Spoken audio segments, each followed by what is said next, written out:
நீங்க வாழை விவசாயம் பண்றீங்களா? இந்த வீடியோ உங்களுக்கு தாங்க. அதுவும் முதல் டைம் வாழை விவசாயம் பண்ணீங்கன்னா, இந்த பிரச்சனை உங்க வாழைல கண்டிப்பா தெரியாது. அது என்ன உங்களுக்கு குருத்து புழு தாங்க. குருத்து புழு வந்துச்சுன்னா, உங்க வரக்கூடிய குருத்து எல்லாமே ஃபுல்லாவே சாப்பிட்டுரும். அதுக்கு முன்னாடி வந்ததுல பார்த்தீங்கன்னா, உங்களுக்கு இதாவோட டேமேஜ் சிம்டம். இந்த புழு பார்த்தீங்கன்னா, உங்களுக்கு இந்த வாழையில இந்த இடத்துல தாங்க உங்களுக்கு அதிகமா இருக்கும். பகல் நேரத்துல. இதுதான் இந்த புழு. இந்த புழுவோட பேர் பார்த்தீங்கன்னா, ஸ்போடோப்டரா லிட்ரான்னு சொல்லுவாங்க. தமிழ்ல வந்து புகையிலை பூச்சி சொல்லுவாங்க இந்த புழுவை. இந்த புழு உங்க தோட்டத்துல வந்துருச்சுன்னா உங்களுக்கு விளைச்சலுங்கிறது 20-30% கண்டிப்பா வரும். இந்த புழு இரவு நேரத்துல தான் அதிகமா இலைகள் எல்லாத்தையும் நல்லா சாப்பிடுங்க உங்களுக்கு.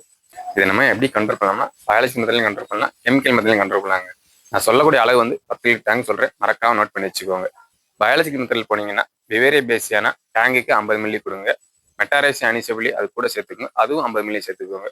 கூட வந்து உங்க இலையில வந்து சருகு நோய் வருது இல்லை வராமல் இருந்தாலும் சரி, நீங்க ஒரு ப்ரிகாஷனுக்காக கார்பன்டசிம் பிளஸ் மேங்கோஸ் உள்ள காம்பினேஷன் ஒரு 30 கிராம் சேர்த்துக்கோங்க. அப்புறம் கூட உங்க வளர்ச்சிக்கு தேவையான டானிக் எது வேணாலும் சேர்த்துக்கோங்க. மறக்காம ஒட்டு பசு சேர்த்துக்கோங்க. கெமிக்கல் மெத்தடில் போறீங்கன்னா எமாமெக்டின் மென்சைட் வந்து 10 லிட்டர் டேங்க் 10 கிராம் சேர்த்துக்கோங்க. அது கூட கார்பன்டசிம் மேங்கோஸுக்குள்ள வந்து 30 கிராம் சேர்த்துக்கோங்க. இது கூட மறக்காம ஒன்று நியூட்ரான் ஸ்டார்டர் இருக்கும், அது வந்து 10 லிட்டர் டேங்க் 50 கிராம் சேர்த்துக்கோங்க.